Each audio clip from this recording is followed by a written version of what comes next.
Hi, and welcome back to Dirty Barney's Garage. Sorry about this. This video was actually supposed to come out before New Year's hit. It's New Year's Eve right now, and we have some family on the way here shortly, so I'm gonna have to shut it down here in a little bit. My kids, my grandbabies are gonna be showing up. There are a few things that are actually more important than small engines, you know. Did I just say that? Oh, wow. Oh, I hope I'm not coming down with something. Boy. But anyway, so for today's video, I'm actually partnering up with HIPA small engine parts. Those of you that don't know HIPA, they are actually a very large aftermarket company that they have a little bit of everything. Hundreds, if not thousands of parts on their site. Leading seller on Amazon, as well as you can also go to HIPAstore.com. So we're talking trimmers, chainsaws, lawnmowers, anything pretty much small engine related, they have it. And not only affordable, but also very quality parts. I use this company often. So I would urge you to check them out. I'm gonna put the link for the repair of this particular trimmer in the description after, but we'll talk about that afterwards. But what we have here, we have a Echo SRM-225 trimmer. Now, I don't know the exact year of this trimmer. It's somewhere between, I'm gonna say 8 and 10 years old. This is a residential style piece of equipment, but I can honestly tell you, this one's seen commercial use. Well, technically commercial. This belonged to my neighbor across the street. This woman is in her early 70s, but she hustles like probably a 30-year-old. She's out there doing, during the summer, she's doing, as of last summer, she was doing 25 runs a week, among other things that she was doing. And this lady can hustle. That's all I'm really gonna say about it. But like I said, this Echo, she bought this thing brand new several years ago, and it finally got to the point, it was just at the very end of this past season that it started running poor, and then it got to the point it wouldn't run at all. So I do work on some of her other equipment for her and everything, and she didn't even bother me about this. She just figured the thing's worn out. So basically, when it got to the point it wouldn't run anymore, she brought it over. She said, "Bernie, if you need this thing for parts or whatever, you can have it." I'm looking at this thing. Now, I myself, I run still products. I like, their trimmers, their blowers, blah, blah, blah. That's what I run for 2Cycle. I think they build a very good product. And in my honest opinion, Echo is right up there with still. I am highly impressed with them. So I didn't say anything to my neighbor at the time because I wanted to look this thing over before we, before we call it DOA, So I turn around, I brought it in here, I pulled the muffler, took a look down in the cylinder, the piston's still looking beautiful, no scarring on the piston or cylinder. The spark arrestor on the muffler was starting to plug up. It was probably every bit of 75–80% plugged, so I think that was one of our problems. Also, on the carburetor, you got your return line, that's hard as a rock, and the fuel line coming up to the carburetor really super squishy. No doubt the diaphragm's probably getting weak in the carburetor and everything. So I think what we got going on here is between that spark arrestor and a fuel issue. I think that's what's stopping this thing from performing the way it should. Now, I have not said anything to my neighbor about that, just because of the fact that I didn't want to give her any false hope or anything, but what HIPA and I are gonna do here is we're gonna go ahead and install a kit in this thing. With any luck, we were going to get this thing up and running again, running beautiful. And I'm gonna march this thing right back over and hand it to my neighbor at no charge. And you know, she can keep going. She has not bought a trimmer yet. This thing died at the very end of the season, just about. So for the last couple weeks of the season, she was actually taking my still trimmer. You know, I said, you take this thing over there and you use it whenever you want to. So that's what she's been doing. But anyway, like I said, I'm gonna be shutting down for the night. But come tomorrow morning, we're gonna be out here. We're gonna take this trimmer, we're gonna throw it on a bench. I'm gonna show you the kit that HIPA sent me, and you know, explain it. We'll show you how to install it and everything. And with any luck, we have a great running trimmer at the end of this video. So I will see you in the morning, and Happy New Year. All right, so we're up on a bench here with the trimmer and all the pieces. Real quick, this is what HIPA calls an all-in-one install kit. You got your brand new carburetor. You got your fuel lines. These are all color-coded to match and everything. We got a brand new spark plug, brand new air filter, spare purge bulb, and a gasket. Now, as far as this trimmer goes, if you were to actually buy the OEM carb for this trimmer, the cheapest one I found on Amazon was $46. And that's just the carburetor, none of this other stuff. And this kit right here that HIPA is giving you, this is going to be under $20 for everything. And as I said in the previous clip, these are actually quality parts. I mean, I have no complaints whatsoever. I've installed several of these kits. So I'm going to try and guide you through the ease of installation on this particular carb kit. Unfortunately, I don't have a cameraman here, so it's just me. But what you're going to need for this job, you need a T25 Torx bit. We got some needle nose pliers, channel locks, a flathead, and a 3/4 inch socket for your spark plug. So I'm gonna do my best as far as doing this and explaining what's going on. And hopefully that will do okay for us for now. We're gonna go ahead and take the air filter cover off of here. Your throttle cable here. You have the one on the end. You're just gonna take your needle nose and kind of loosen that up just a tad. You don't want to go crazy with these things because you don't want to take them out of adjustment. But there we go. That should do it. That's gonna pop right out of the bracket there. And then we're gonna go ahead and move our throttle around a little bit and pop the cable out.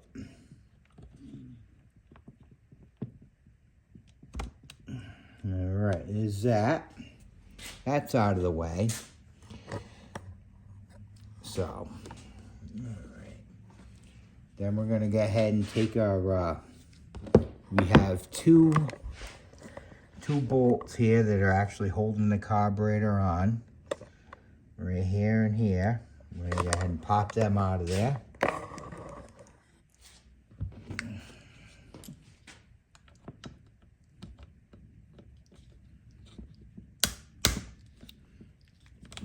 I'm sure there is a torque that these things are supposed to be set at and everything, as always.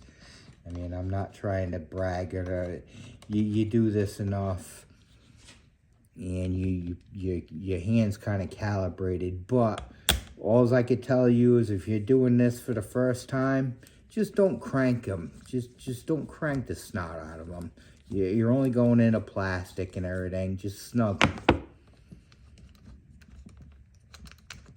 So we're gonna go ahead and get both of these out. This whole plate's gonna come right out as one piece. So very hard to see, but as I said, the kit is coming with the same color lines as what's on the unit originally. You're gonna see you got your clear line here, and you got your black line over here. Just as the new carb is gonna be the same exact thing. Easy enough. If you ever come into a problem where your your lines are rotted off or whatever, easiest way to do this, you got a fuel return line and a provider line, and you're gonna go ahead and hit your primer, and you're gonna figure out what one's pushing out, which in this case it's this one right here, so that's gonna be your return line. So we'll go ahead, we're gonna go ahead and pop these old lines out of there. Just a matter of giving them a little quick tug here, like so, and bada boom, bada bang, there's your carburetor. All right, get that gasket out of there.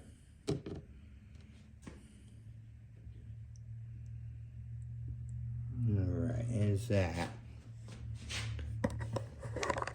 Now what we got to do, we're going to go ahead and pop this grommet out. That's going to be done with a flathead screwdriver. Let me see if I can't. I think we're going to be able to get this as much as I'd like to. I'll try my best. All right, so you take your little flathead, you're just going to pry it in there a little bit. And your grommet rather is going to pop right out.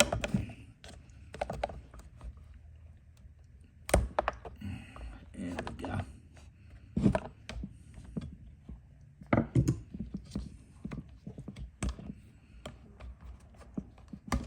There we have it.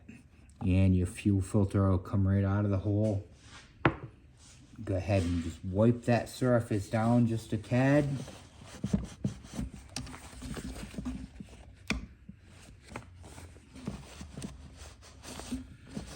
Alright, as far as your new setup goes, it's going to go in just like it went out.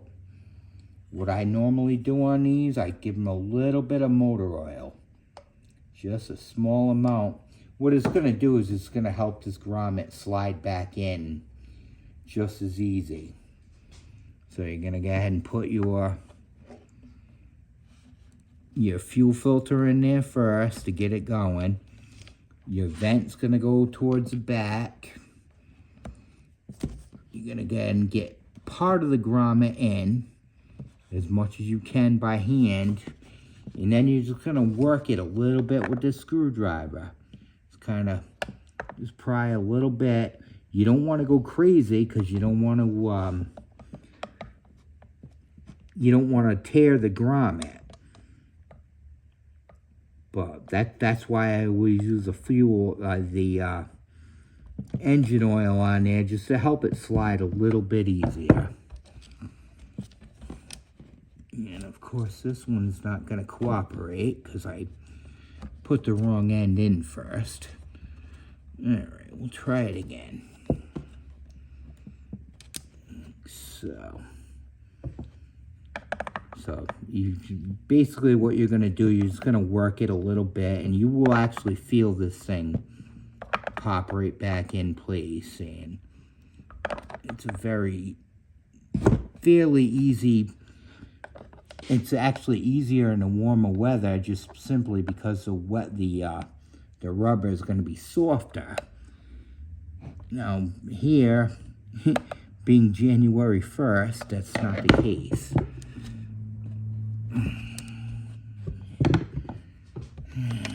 Boy.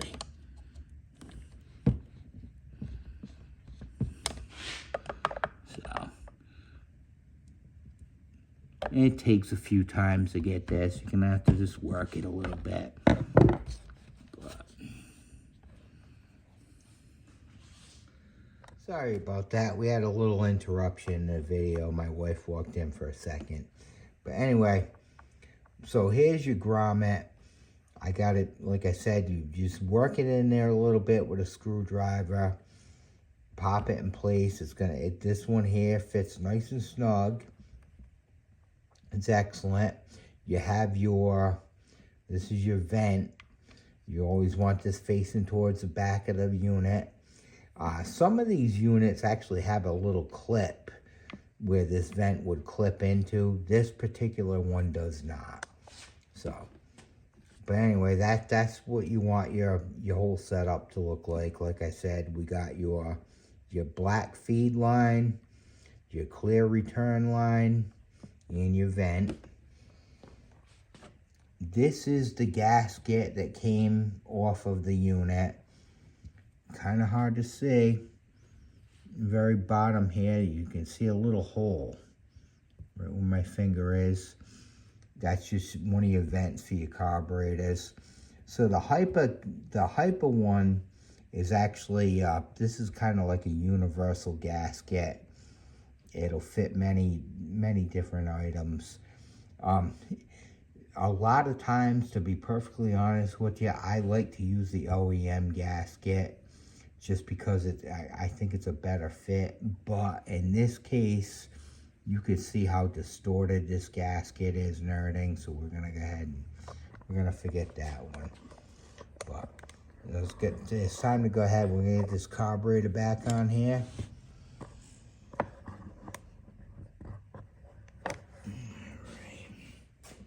So, as I said, we're gonna go ahead and put your return line on the very back port of it.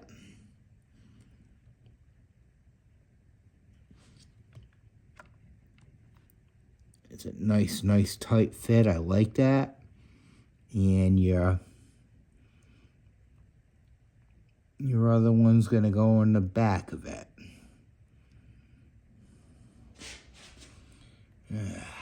These things are a pain. There we go. There we go. And these fittings on this carb are barbed, so that way they don't, they're gonna stay right where they're at.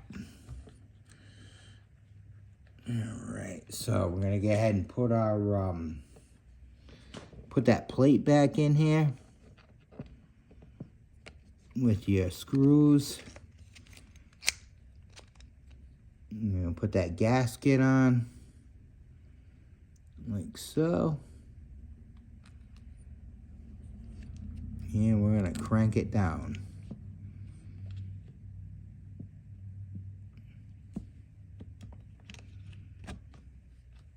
Like so. What did I do with that for? There it is.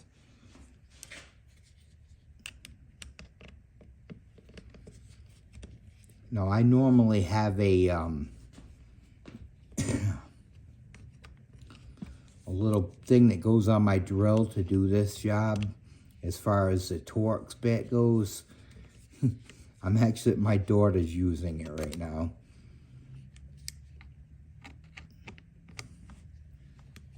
And it's actually funny.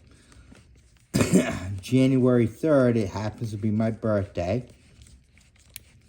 And it's also my grandson's birthday. So, my daughter is actually building my grandson a bed for his 3rd birthday.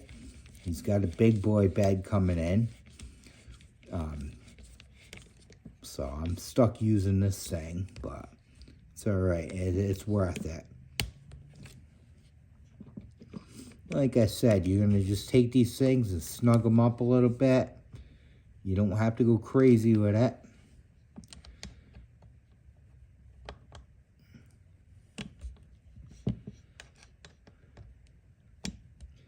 There we go. Perfect. So we got that.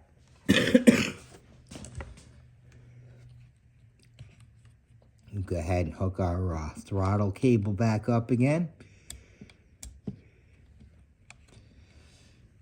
Sometimes you gotta tweak this thing just a little bit to get the, so you can get your cable through.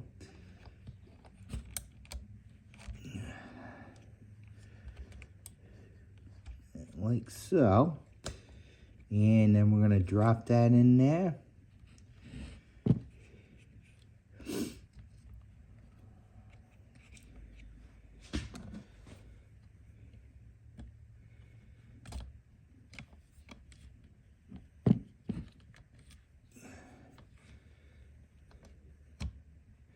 There we go.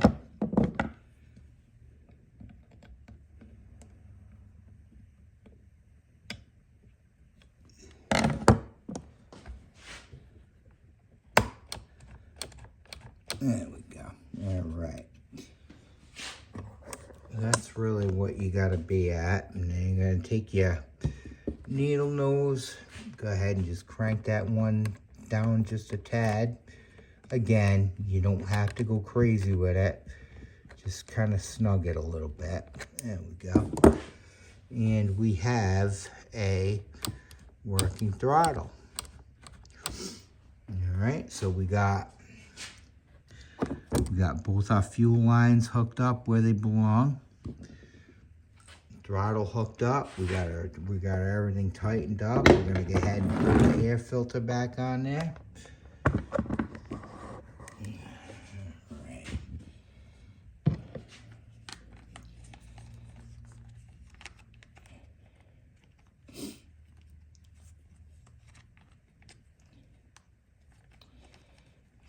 Of course, this thing should probably only fit one way, I believe.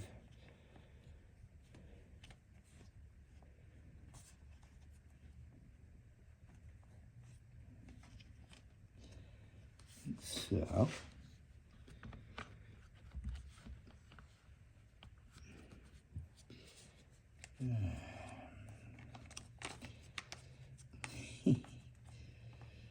yeah, real professional video here, right?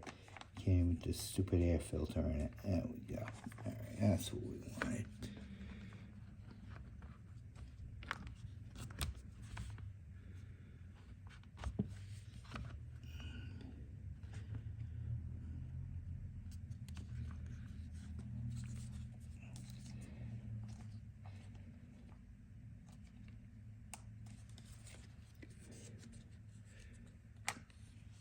Oh, yeah.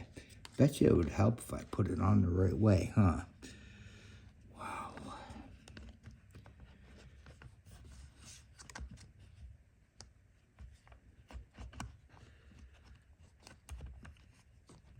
All right. We'll figure that part out after.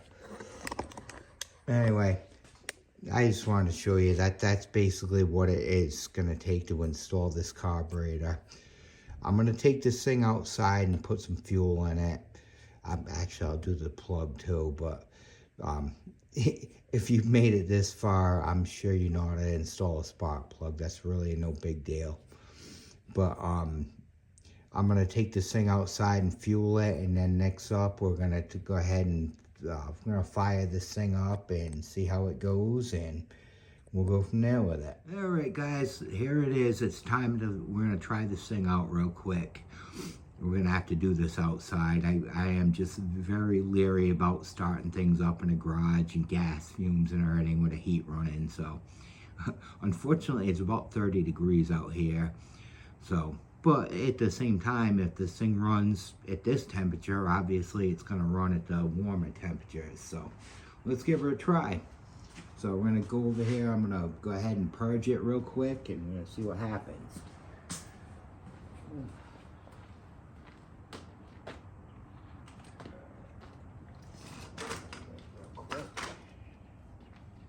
Alright, put our thing on. There we go. So one thing I like about these HIPA kits, they purge instantly. This was obviously a brand new install and everything. So, all right, switch is on, choke's on. Let's see what it should do.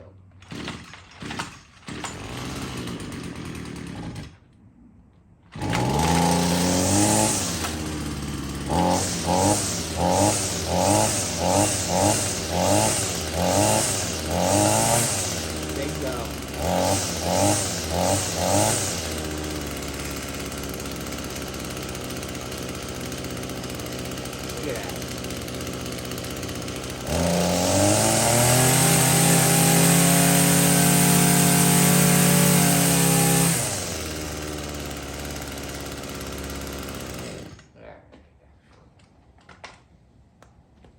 We're not going to run this thing too much in a cold weather like this. It's pretty cold out here, but as you see, that thing fired almost immediately. That's with a brand new system in there.